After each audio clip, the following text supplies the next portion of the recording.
Hey everybody, it's Cheryl at Off Leash K9 Training, and I am doing Tuesdays with Tioga. This is Tioga. I don't know if you can see him. There's the brown Chesapeake. His name is Tioga, and I am dedicating Tuesdays, calling it Tuesdays with Tioga for as long as it continues. And right now I'm going to be doing a Q&A, Tuesday Q&A, and at some point I might move on to down. He's going to be chilling out next to me here. At some point, I may just turn it into different things like dog training techniques or dog training tips, depending on if I'm traveling or not, or just maybe a glimpse into our life in the summertime when we're gone from Durango and traveling. But tonight we're doing Tuesday Q&A, and thanks for all the responses I got from a lot of people out there in the United States mostly, and a few abroad as well. So I've narrowed it down to about 5 different questions, and I'm just going to jump right in. So Michelle wrote, my 2 dogs bark like crazy when people, including us, come to the door. How can I teach them to stop? So first off, you can get a bark collar. That's a really easy, sure way to work with a dog on that. And there's 2 brands that I recommend. One is from a company called Garmin, and they have one called, I think it's called the bark limiter. It goes from like 0 to 7 different levels of stimulation. And it also has a vibrate mode, which I don't prefer to use. And Garmin is a great company. I've used a few of their products. So that's a really good company to get one from, Garmin, the no bark or the bark limiter. The company I mostly use is e-collar Technologies. They have a no bark collar. And that, again, has a lot of different features to it, but it has an LED screen on it. I might pick one up and just show it to you. It has an LED screen on it, so you can see how many times it's been activated throughout the day when you're gone from the house. It goes from 0 to maybe 7, I think. So it also has a feature that's like a rising stimulation. So if the dog barks at a 1 and it wasn't enough, they can bark again and it'll go to a 2. And then they'll bark again and it'll go to a 3. And at some point that number is going to stop them. I don't really use that feature in case the dog freaks out, and then it just keeps escalating their bark as well as the stimulation. So I like to find the number that works for the dog. But the e-collar Technologies collar, the no bark collar, is a great product. Both of these collars are going to be at least probably $80, maybe $100. I wouldn't get a cheap one. The cheap ones just aren't that good. You know, they can malfunction in the rain or just be erratic in their stimulation. So you pay, you get what you pay for. So you want to pay for one that's probably at least $100. And I would recommend the Garmin or the e-collar Technology no bark collar. So that being said, you just put it on and you leave. And when the dog barks, they get a stimulation. It makes them think, oh, what was that? And they don't want to bark again. And if you don't set it to the rising stimulation, you might find that, so the e-collar Technology one has an LED screen and it'll tell you how many times it's been activated for the day.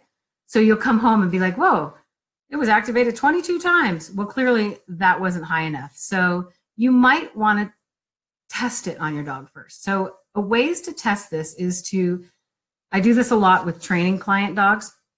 I will get my Bose mini SoundLink speaker and I'll set it by the front door, and then I'll Bluetooth pair it to my computer, and I will put on some barking sounds.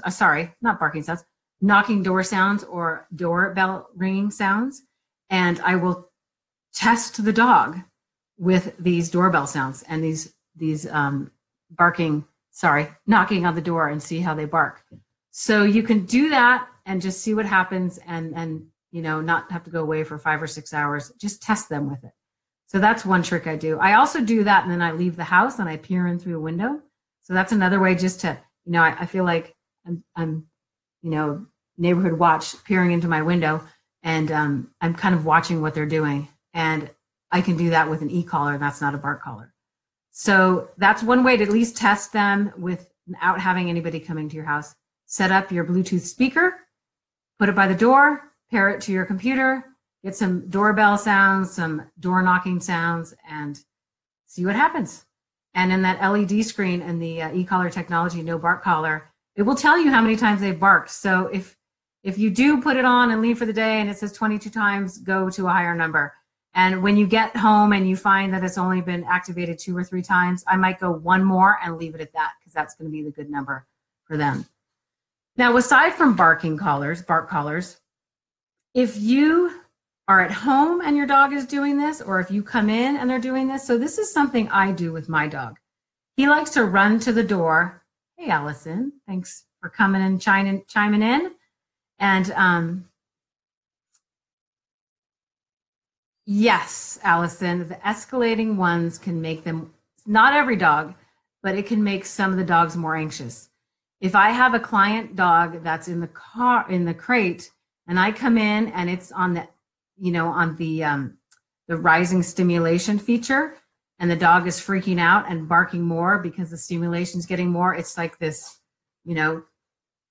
this crazy rise of escalating, and the dog is a biter, you're not going to want to go into that kennel or crate and take the collar off the dog to relieve them of it. So I don't do the rising escalation. I keep it at a constant number. I find the constant number and I keep it at it. If I knew the dog really well and it wasn't a biter, I might try it, but that's just not what I do. I find the number that works for the dog, because it's pretty much going to work every time. So not every time, but sometimes it can make a dog more anxious. So get a good collar. That's the bottom line. So the other part is when I walk into my house at night and my dog comes rushing at me to the door, I say, place. I don't say hi. I don't give him a pat on the head. I just say, place. And he goes back to his bed and he lies down. And once he's on the bed, I continue on in the house. I put my stuff down. And when he's just calmly sitting there, I say, release. And he gets up and he comes and visits. Or I go to him and let him break from his place command. So that's, if your dogs are barking at you as you walk in, say nope really loud. And you can, there's different ways to correct a dog. You can throw a bonker at them. I can tell you more about this in another post, or actually you can direct email me at Cheryl@leadoffleashk9training.com if you want to know what a bonker is. You can, if you have an e-collar, you can correct them with an e-collar, but at some point the nope will be strong enough that the dog will know, oh, I shouldn't have done that. And it's going to help them quiet down. It helped a ton with my dog to tell him nope when he was barking. And I didn't give him any kind of attention, not even really negative attention. I just said nope and I bonked him or something, and I poked him or something to make him stop his barking, and I made him go to place. And so he didn't get any good attention from barking. He realized when he gets attention from me is when he's calm on his bed, and that's how it works. And so if you're coming in your house and your dog is barking at you, teach them a good place command. I have that like 2, maybe 3 episodes of that on my YouTube channel and my website. So you can teach your dog how to go to place or go to its bed, whatever you want to call it, and make them go to their bed before they actually come greet you at the door. So if you have a dog that's, good enough and obedient enough and doesn't get into trouble, it can be in your house. But I highly recommend creating a dog. If you have a really anxious dog that's barking at everything, they should be in a crate. So this is another thing that goes to Michelle's question about how do I get my dogs to start barking when they're not there, when you're not there, or even when you're just coming home. Put them in a crate. I know people think it's a horrible thing or my dog's in a cage, but I tell this to clients when I start working with them. Imagine you're in an old school gymnasium, the wood floors, the walls with the bleachers put up, basketball hoops on either end, and somebody locks you, shuts the door and says, I'll be back for you in 3 hours. And you don't have a phone, you don't have a tablet, you're just in there, nothing to sit on, just, wood floor and walls. And there you are for 3 hours. You're going to be wandering around. Maybe you're looking up and counting how many championship basketball, years they've had, whatever. You're just not going to be calming down. You're just going to be kind of wandering around and wondering what's next, maybe making lists in your head. Now imagine the same scenario and somebody's put a lazy boy. And if you don't know what a lazy boy is, it's just a really comfortable chair that's kind of like a couch. It opens up and you can sleep in it. Now this lazy boy is in the gymnasium. Same scenario. Somebody says, I'll be back in 3 hours. You're probably going to wander around for a minute or two, and then you're going to get on the lazy boy, and you might actually take a nap. So that's the idea of a crate for your dog. Your house is the big gymnasium with nothing to do in it. And now all of a sudden, you've given them a crate, which is like a lazy boy. If they don't chew on their bedding, give them a nice comfy bed in there and put them in there, and they will learn how to just relax in the crate and take a nap. And that's going to make them, you know, more mentally and physically calm, and therefore mentally calm and emotionally calm. And they're just going to fall asleep, and they're going to be less likely to bark at random sounds. So those are just two different things to do. Make them go to their place if they're not crated. And if they're just crazy dogs, they should be crated. So that answers that question. Hey, Nordy, nice to see you here. Another question came from Meredith. My dog whines and howls when he thinks I have left the house for the day. How can I train him not to when I am not there? Kind of the same thing. You can get a bark collar. It's just an easy fix, but get a good one. Or you can do some of the similar things I was just talking about. Put him in a crate, make him go to place, teach him place for sure. Teach him place, because place command is like yoga. It is, instead of the dog just wandering around the house like, oh, or staring at you, mom, what's next? And you say place. And you're like, oh, okay. And they go back and they kind of curl up on their place and they're still watching you. Eventually they just kind of calm down and go to sleep. So teach your dog a place command, Meredith. It'll help. And when you are there, if he's still whining, if he's just that crazy, get him a crate. Maybe he's crate trained, maybe he's not. But if he's not, crate train him. And then you can do kind of what I mentioned earlier, give a firm nope, and then bang on that crate. Nope, bang, if he's whining. Tioga just looked up. He was there asleep, and he just looked up when I said nope, because he knows the nope word. He knows the nope word to stop, meaning stop whatever it is you're doing and just stop and go back to what you were doing. And now he's just put his head back down. So teach your dog place command, also correct it. Say nope and do something loud. Bang your hands together. Stomp your foot. Bang on the crate. So it makes your dog startle out of his barking, and he'll just calm down. So don't let them get away. You could try treats. You could try all that stuff. But to be honest, I personally like to correct a dog and give them nope, which is, you know, a punishment, as much as I say yes, which is a reward. To me, just yes and reward is half the conversation. I want to say nope for things that they shouldn't be doing. And that's the other half of the conversation. So hopefully that helps you, Meredith. Another question. This is from Veronica. Recall with newest pup is proving difficult to, hang on. Recall with newest pup is proving difficult. He sees big trucks and gets in a trance. Recall is hard. I've had really well-trained dogs, and to get that last 10% of recall from my dogs, maybe 5%, I had to go to an e-collar. It just has made the difference. And we're talking chasing wildlife or seeing a new dog and wanting to go run up and say hi. You know, people always say, oh, my dog comes back. Well, he'll go say hi to a dog, but then he'll come back. And, you know, yeah, they're going to come back when they want to come back. Hey, Melissa, nice to see you.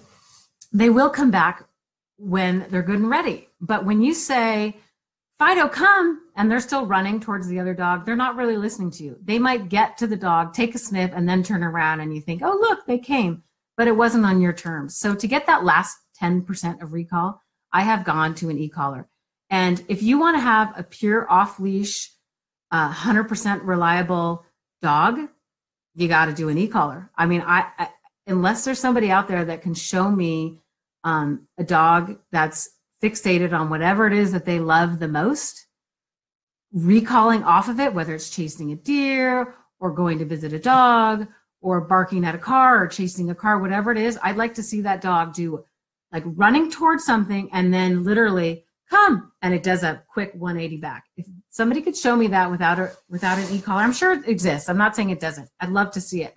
But for the most part, for people with just family dogs, you're not going to spend that kind of time with your dog getting it to that place. So e-collar training is amazing if you want 100% off-leash reliability. Now, on the other hand, if you're just trying to get your dog to come back with you, Veronica, and you're just in a park or something, you can put it on a long line. You can put it on a long line, and as it goes out to the end of the long line, put it on a training collar, a prong collar, a choke collar, something where you don't have to give it a ton of pressure really fast, but just gentle pressure where they decide, oh, I don't really like that. I'm going to turn and go into the pressure so it turns off. Let the dog go out to the end of the long line, say, come, give it a little bit of pressure. As soon as it's over here, as soon as you say come and it looks at you and like obviously heading to you, say, yes, good boy. Encourage it all the way in and make it come in and give it a treat. And over time, that's going to give you 90% recall reliability. The 10% of, whatever it is that he really likes to do, I would suggest trying to find somebody and learning how to do e-collar stuff with him. So I hope that helps you. Yeah, you're welcome. If you have more questions, just put it in the comment, Veronica, and I'll answer them for you. Let's see. And my last question that I've nailed down to 5 is, while walking, and this is from Doreen. Hi, Doreen. This is from Doreen, who has a German Shepherd, a bit of reactive German Shepherd named Boston. And she says, while walking a dog, how do I stop people from coming over to pet my dog? We've tried telling people he is in training with aggression, and some have actually tried petting him, thinking, oh, actually, he's not going to be aggressive to me. Don't we all know these kind of people? You could get a vest and put it on him and says, do not pet in training. Bright orange, you could get it online for probably $20. And that's going to make a big difference. Me personally, I'm constantly looking not only at my dogs that I'm with, but I'm scanning like who's coming and what's going on around me. And if I see somebody coming at me, I have no problem saying, do not pet my dog. If somebody says, oh, I love dogs, I say, no, you can't pet my dog. Please go away from my dog. I am not afraid to tell people not to pet my dog, because sometimes that's just what they need to hear.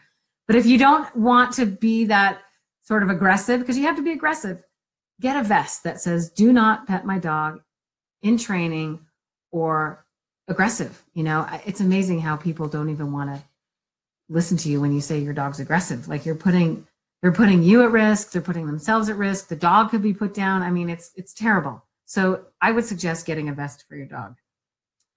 So anyway, that is going to be it for this evening. If anybody has any other questions out there, you can toss them into the comment section right now. But I'm going to be doing this every Tuesday. Sometimes, like I said, it'll be a Q&A, and sometimes it might just be a dog training tip or just insight into maybe what I'm doing with my family, my dog, because we travel a bunch. So thanks everybody for tuning in, and I hope to see you next week on Tuesdays with Tioga, and maybe another Tuesday Q&A. Have a great night, everybody. Bye.